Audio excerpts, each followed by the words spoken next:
The cardiac intensive care unit breathes.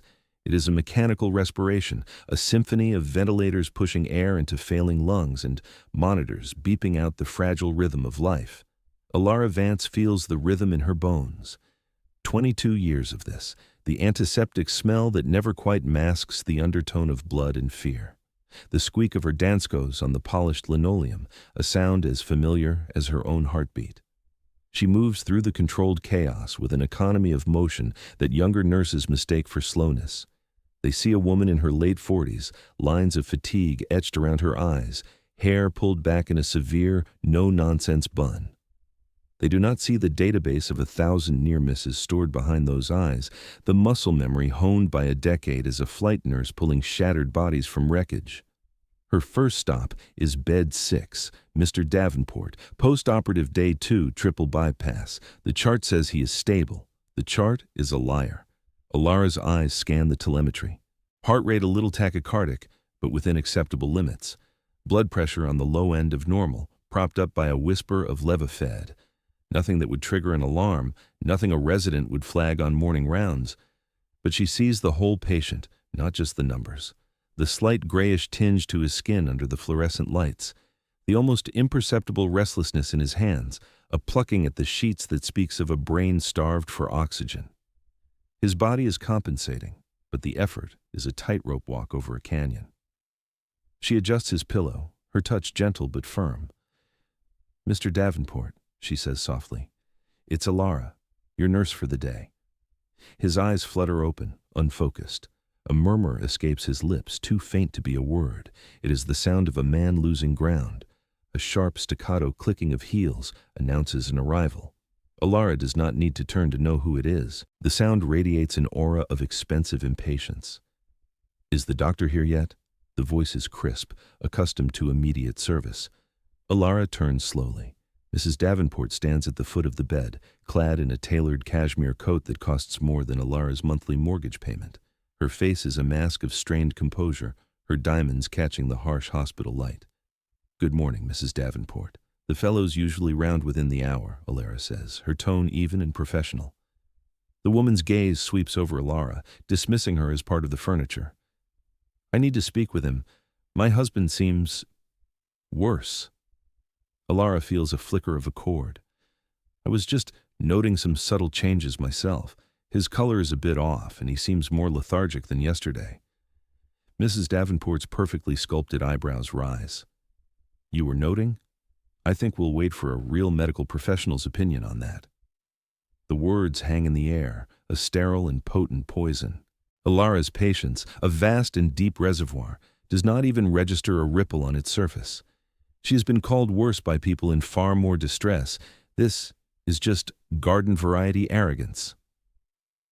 "Of course," Alara replies, her voice unchanged. "I'll be sure to page the cardiology fellow for you." She turns back to her patient, her focus absolute. The rich woman's ego is not her patient, the man in the bed is. Just then, a young man with a stethoscope draped around his neck like a medal strides into the room. He radiates the unassailable confidence of someone who has read all the books but has not yet been humbled by the body's infinite capacity for betrayal. This must be Dr. Evans, the new fellow. "Doctor!" Mrs. Davenport's voice shifts, becoming a performance of concerned deference. "Thank you for coming. I'm very worried about Arthur." Dr. Evans smiles, a practiced, reassuring gesture that does not reach his eyes. "Mrs. Davenport, I was just reviewing his chart. Everything looks textbook. His numbers are solid." He glances at the monitor, giving it a cursory 2-second appraisal.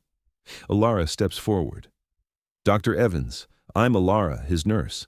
I'm glad you're here. While his telemetry is within parameters, his clinical presentation is concerning. I'm seeing some circumoral cyanosis and increased lethargy. He's not responding to me the way he was last night."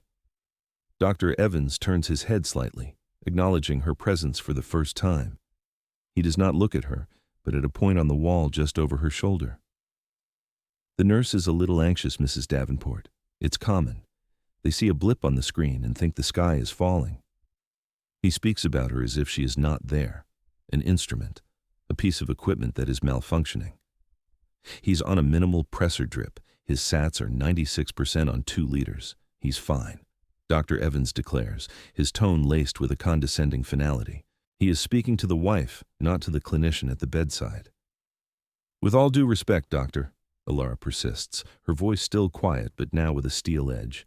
His urine output has dropped over the last 2 hours, and I think he's throwing premature ventricular contractions.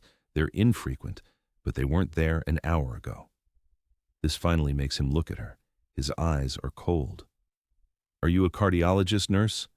No, Alara says. I'm his nurse, and I've been a nurse in this unit for 15 years. Something is wrong. He scoffs, a small, sharp sound. Run a basic metabolic panel if it will make you feel better, but his heart is fine. The bypass was a success. He just needs to rest. He gives Mrs. Davenport another one of his empty smiles. I'll be back in a few hours. Try not to worry. He turns to leave, pausing to deliver a final instruction to Alara without making eye contact. Just keep an eye on his vitals and call me if his systolic drops below 90. Don't page me for feelings. The door swings shut behind him. Mrs. Davenport looks at Alara, a triumphant smirk playing on her lips. See? A professional opinion. Now, if you don't mind, I'd like some time alone with my husband. Alara nods, her expression unreadable. She steps out of the room, her professionalism a shield against the sting of dismissal. She is not angry. Anger is a useless arrhythmia. What she feels is a cold, clinical dread. She walks to the nurse's station and pulls up Mr. Davenport's telemetry on the central monitor. The PVCs are there, small, aberrant beats in the otherwise steady rhythm, little geologic tremors before the earthquake. She prints the strip, marking the ectopic beats with a pen. Evidence. She was always taught to gather evidence. Chloe, a new graduate nurse with wide, earnest eyes, watches her. Is everything okay with Mr. Davenport? He's unstable, Alara says simply, her voice low.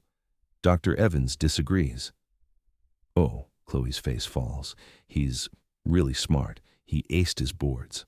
Alara allows herself a small, bitter smile. A test can't tell you what a man's skin feels like when his perfusion is starting to fail. A book can't teach you the smell of impending doom. She taps the screen. The book says this is acceptable. The patient says it's not. She has seen this before. The slow, circling drain.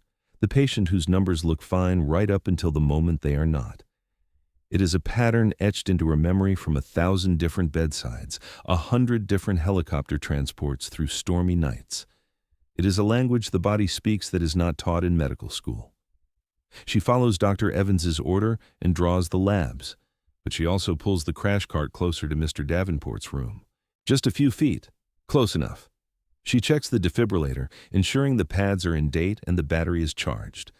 A quiet, methodical preparation for a disaster she knows is coming. An hour passes. The lab results come back. Mr. Davenport's potassium is a little low, his creatinine a little high. Signs of a struggling system, but nothing that would scream emergency to a doctor reading them from an office 2 floors away. Alara calls in the results. Order a potassium rider, Dr. Evans says over the phone, his voice bored, and push some fluids for the kidneys. See? Simple. No need for alarm. He hangs up before she can argue. Alara hangs the potassium, but her eyes stay fixed on the monitor. The PVCs are more frequent now. Couplets, 2 aberrant beats kissing each other, a deeply unhealthy romance. She walks back into the room. Mrs. Davenport is on her phone, scrolling through what looks like a luxury retail website. She does not look up. Alara checks Mr. Davenport's radial pulse. It is thready, weak, a ghost of a beat. She places her hand on his forehead. It is cool, clammy. The compensation is failing. The tightrope is snapping. I need you to step out, Mrs. Davenport, Alara says. Her voice is different now. It is no longer the quiet, professional tone of a floor nurse. It is the command voice she learned long ago, the one that cuts through the shriek of rotor blades and the chaos of a multi-casualty incident. Mrs. Davenport looks up, annoyed. Excuse me? The doctor said he was fine. I'm not leaving my husband's side. I am calling a rapid response, Alara states, her hand already reaching for the code blue button on the wall. Your husband is in critical distress. You need to leave now. Before the woman can protest, the alarm blares. The overhead speaker crackles to life. Rapid response team to cardiac ICU, bed 6. Rapid response CICU, bed 6. Mrs. Davenport's face drains of color. The phone slips from her hand and clatters to the floor. The door bursts open. Chloe rushes in, followed by a respiratory therapist and an ICU resident Alara has never seen before. Dr. Evans is nowhere in sight. He's probably still in the cafeteria, confident in his textbook diagnosis. "What's going on?" the resident asks, looking lost. "He's crashing," Alara says, already lowering the head of the bed. "He's in a run of VTAC. Get me the pads now." Chloe fumbles with the defibrillator pads. Alara gently but firmly takes them from her. One on the upper right chest, one on the left side, mid-axillary line, like this. Her hands are steady, sure. She has done this more times than she can count. The resident is staring at the monitor, his mouth agape. The jagged, wide, complex tachycardia is unmistakable. It is a prelude to death. "What do we do?" he stammers. "Check for a pulse," Alara commands. "Chloe, get ready to start compressions. Respiratory, bag him." The resident presses 2 fingers to Mr. Davenport's carotid artery. His eyes widen. "I don't feel anything." "He's in pulseless VTAC. We need to shock him. Chloe, start compressions, hard and fast, 120 a minute." Chloe begins, her small frame putting all its weight into each compression. The rhythmic creak of the bed frame fills the room. "Charging to 200, Alara announces, her voice a point of calm in the storm. The machine whines as it builds its charge. "Clear!" She presses the orange buttons. Mr. Davenport's body arches off the bed, a grotesque, violent spasm. Every eye flies to the monitor. The jagged rhythm persists, unchanged. "Resume compressions," Alara orders instantly. "Give 1 milligram of epinephrine. Somebody needs to get Dr. Evans down here." As if summoned, the young cardiologist appears in the doorway. He freezes, his face a mask of disbelief. The patient he declared fine an hour ago is now clinically dead on the bed, surrounded by a team fighting to bring him back. Mrs. Davenport is pressed against the far wall, her hand over her mouth, a silent scream in her eyes. She is watching the very thing she demanded a real medical professional to prevent, and the person in charge is the nurse she so arrogantly dismissed. "What happened?" Dr. Evans asks, his voice thin and reedy. "He went into VTAC, then pulseless VTAC," Alara says without looking at him. Her focus is absolute. "We've given 1 shock, no change. 1 of EPI is in. Compressions are ongoing, charging to 300. The whine of the machine fills the silence between compressions. Dr. Evans just stands there, paralyzed by the gap between his knowledge and the horrifying reality in front of him. He is an algorithm that has encountered an unhandled exception. "Clear!" Alara shouts again. Another jolt, another convulsion. The monitor flickers. The ugly VTAC rhythm stutters, breaks, and then a flat line. Asystole. A collective gasp fills the room. Asystole is the end of the line. "No," Alara says, her voice a low growl. "Resume compressions. Give another milligram of epi and 1 of amiodarone." "It's asystole," Dr. Evans whispers, his confidence shattered. "You can't shock a systole." "I am aware of the algorithm, doctor," Alara snaps, finally turning to glare at him. "But he was just in VTAC. This could be fine VFib masquerading as a systole. We are not calling this yet. Chloe, push the amio." Just then, a new figure appears in the doorway. A man with graying temples and an air of authority that needs no announcement. Dr. Ramirez, the chief of cardiology. He takes in the scene in a single sweeping glance. The chaos, the frozen fellow, the frantic compressions, and Alara, calm and in command at the center of it all. "Vance," he says, his voice cutting through the tension, "report." "Mr. Davenport, post-op CABG," Alara says, her eyes never leaving the patient and the monitor. "Became increasingly lethargic. I noted PVCs, then couplets. Went into pulseless VTAC about 4 minutes ago. 2 shocks, 2 of EPI, 1 of amio, now showing a systole." Dr. Ramirez nods. He looks at Dr. Evans, who seems to shrink under his gaze. Then he looks back at Alara. "What do you want to do?" It is the ultimate question, the transfer of command. In front of the resident, the new nurse, the patient's wife, and the fellow who dismissed her, the chief of cardiology is deferring to the nurse. Alara does not hesitate. "I want to continue compressions for another 2 minutes to circulate the meds. Then I want to increase the gain on the monitor and check another lead." If it's truly a systole, we'll call it, but my gut says there's still a shockable rhythm in there somewhere. Do it, Ramirez says simply. He steps back, becoming an observer. The 2 minutes feel like an eternity. The only sounds are the squeak of the bed, the rhythmic bagging, and Chloe's strained breaths. Dr. Evans stands by the door, a statue of useless knowledge. Mrs. Davenport sobs quietly against the wall, her eyes fixed on Alora. The help has become her husband's only hope.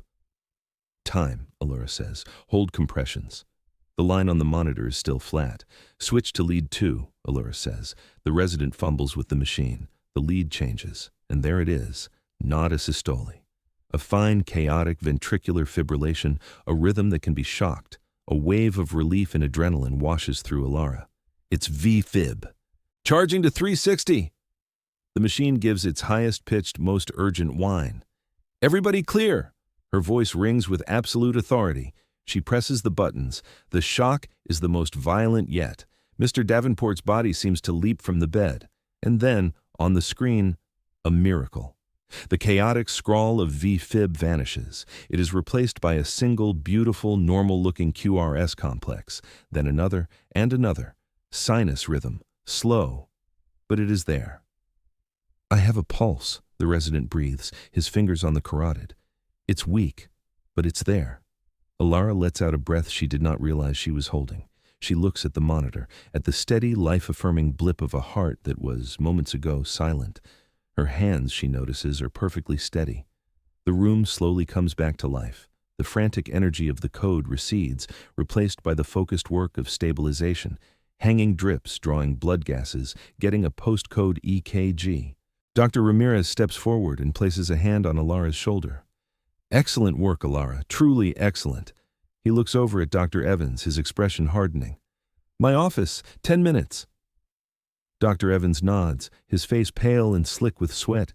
He cannot meet Alora's eyes. He cannot even look at Mrs. Davenport. He turns and flees the room. Mrs. Davenport slowly pushes herself off the wall. Her makeup is smeared, her cashmere coat disheveled. The armor of her wealth and status has been shattered. She looks at Alora, her eyes filled with a dawning, horrified understanding.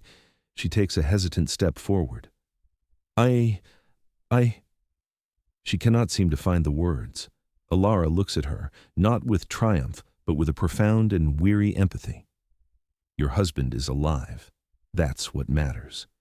You, the woman stammers, tears streaming down her face. You saved him. The doctor, he said, and I said, it's all right, Alora says, her voice soft again.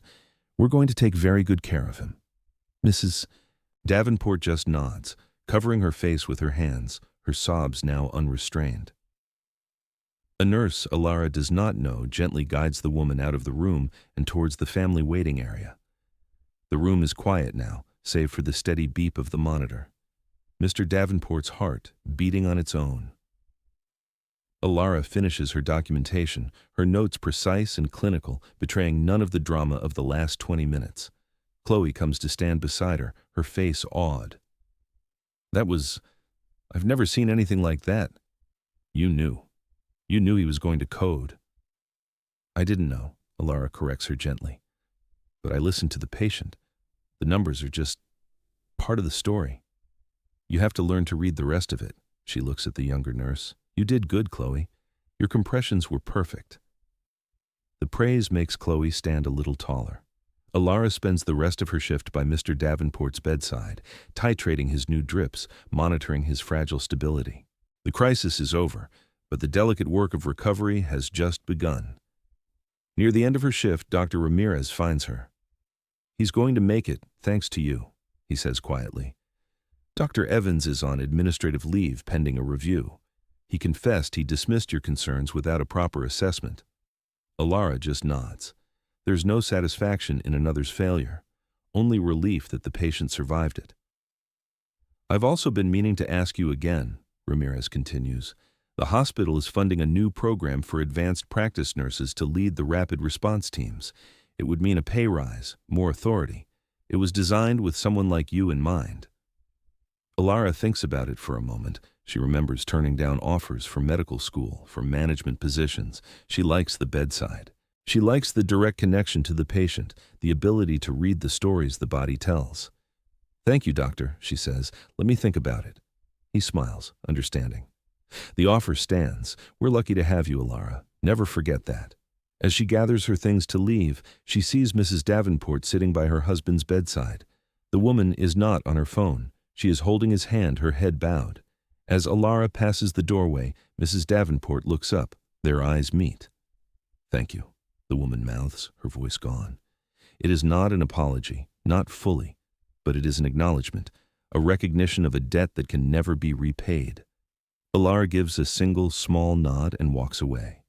She does not need the thanks. She does not need the apologies or the job offers. She has the steady, rhythmic beep from bed 6, the sound of a heart she restarted. For a nurse like her, that is the only vindication that truly matters.